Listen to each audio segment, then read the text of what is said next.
What we're watching right now is the collapse of a political fantasy in real time. For days, Donald Trump and his top officials sold the American public a familiar story: total control, total dominance, total certainty.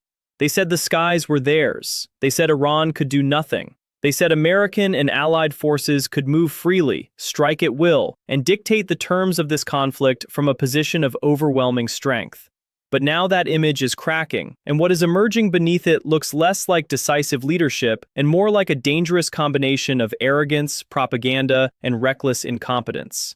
Because the reports coming in are deeply serious. It is no longer just one aircraft at the center of this story. The battlefield picture appears to be widening fast, with multiple U.S. aircraft reportedly hit in a very short span of time, including an F-15E, an A-10 Warthog near the Strait of Hormuz, and two HH-60G Pavehawk combat search and rescue helicopters involved in rescue operations. And if that picture holds, then the most important thing to understand is not just the military damage, it is the political damage. It is the collapse of the narrative Trump and Pete Hegseth spent days, if not weeks, trying to build. Because remember what they told the country. They told us they had air superiority, not partial superiority, not a contested edge, total superiority. They described Iranian airspace as essentially open terrain for American power. Hegseth spoke with the swagger of a man narrating a movie, not managing a war. Trump did what Trump always does. He turned a deadly conflict into a branding exercise, a stage for chest-thumping slogans and macho theatrics. They spoke as if they could hover over Iran indefinitely, raining destruction at will, with no meaningful cost and no meaningful resistance. That is what they sold. That is what they wanted the public to believe. And now reality is interrupting the performance.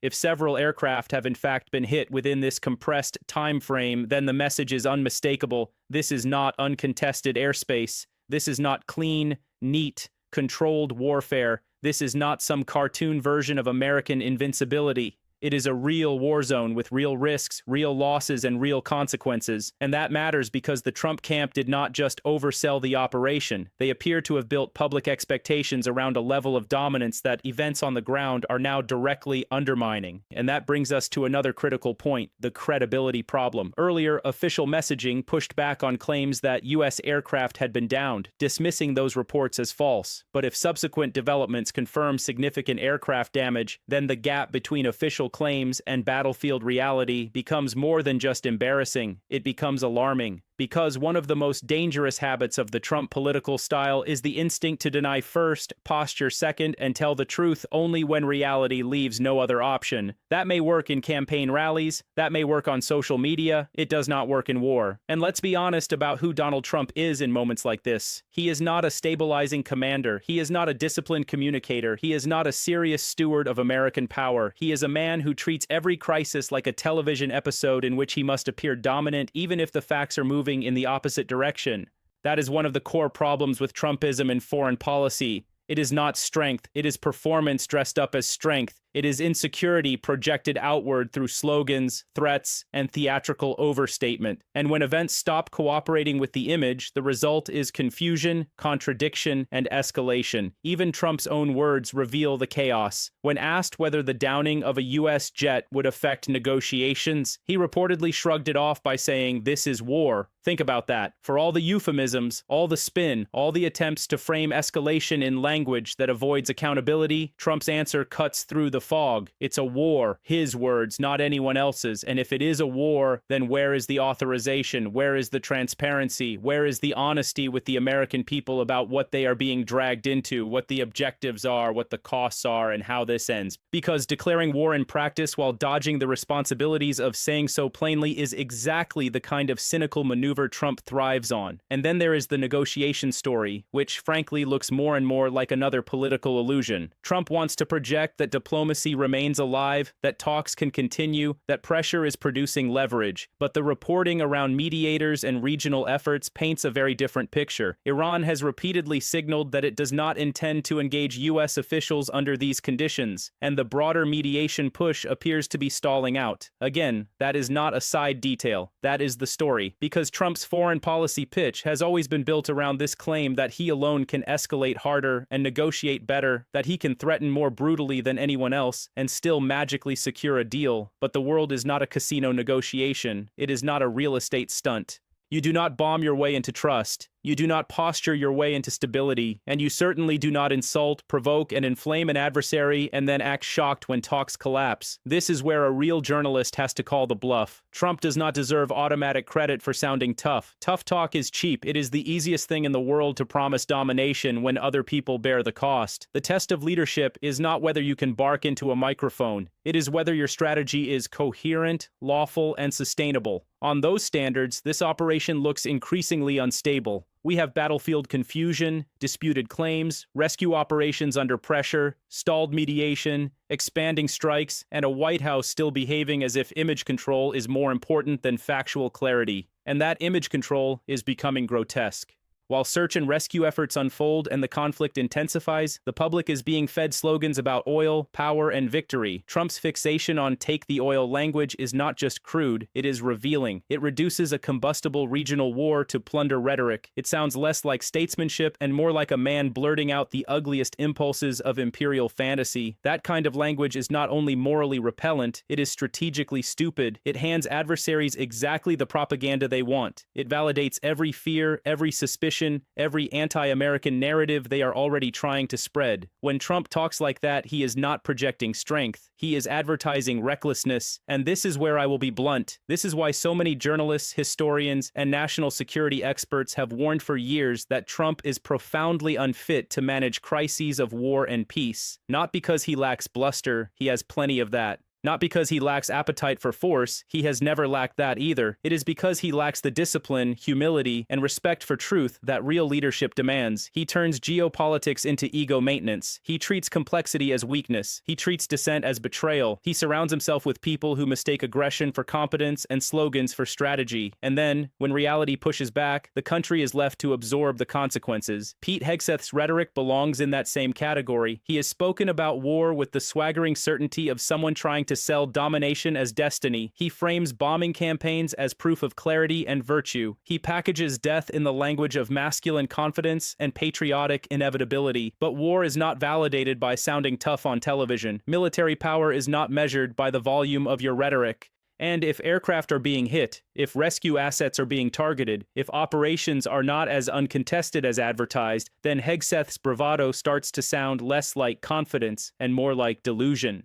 Meanwhile, the broader contradiction becomes impossible to ignore. Trump and his allies tell Americans there is no money for childcare, no money for social investment, no money for the vulnerable, no money for the basic obligations of a wealthy society. Suddenly, there is always money for war, always money for more weapons, more operations, more destruction, more chaos. That is one of the oldest tricks in reactionary politics. Starve the public sphere, then flood the war machine. Tell working families to lower their expectations while writing blank checks for military escalation. Wrap austerity at home in nationalism abroad, and call it patriotism. It is not patriotism. It is moral inversion. It is a political choice. And it says everything about the values driving this project.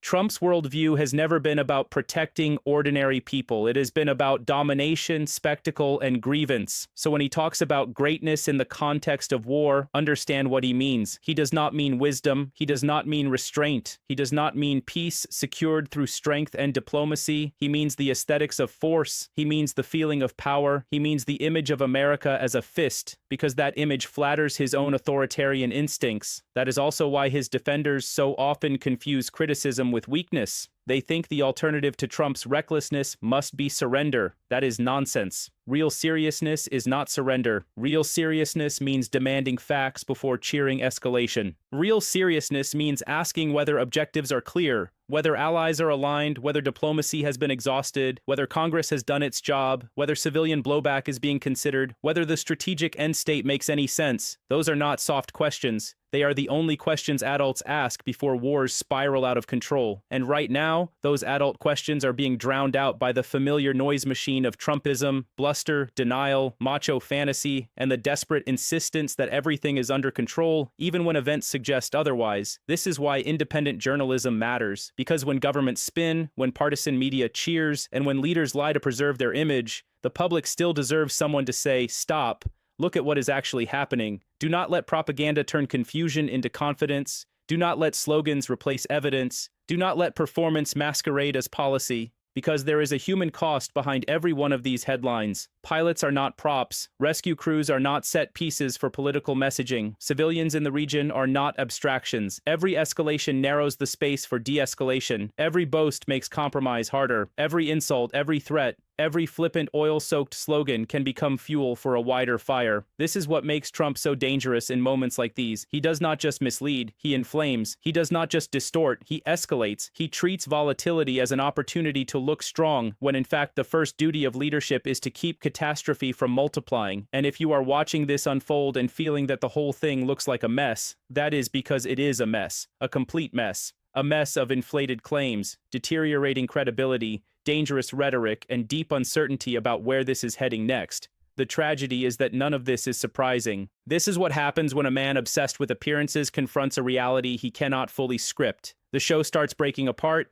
the contradictions start surfacing, the boasts start sounding hollow, and everyone else is left to deal with the fallout. So no, this is not proof of strength. It is proof of the limits of propaganda. It is proof that war cannot be reduced to a campaign slogan. It is proof that bombast is not strategy. And it is one more reminder that Donald Trump's version of leadership is not just unserious, it is dangerous. Dangerous for the military personnel sent into volatile situations under clouds of spin. Dangerous for diplomacy, because every careless threat hardens the ground against negotiation. Dangerous for democratic accountability, because the more he treats war as personal theater, the less honest the public conversation becomes. A true journalist does not look at this and cheer. A true journalist does not mistake escalation for competence or patriotism for obedience. A true journalist looks at the gap between the promise and the reality and asks who is lying, who is paying the price, and who benefits from the confusion. And in this case, the answer is painfully clear. Trump benefits from the spectacle. He feeds on it. He needs it, but the country does not. The region does not. The truth does not. What we need now is not more macho fantasy from Donald Trump, not more chest thumping from people who talk about war like it is a studio segment, not more propaganda about total control while events suggest the exact opposite. We need facts. We need accountability. We need restraint where possible and clarity where restraint has already failed. And above all, we need to stop allowing political performers to sell chaos as leadership, because history is full of leaders who talked big right before things spiraled.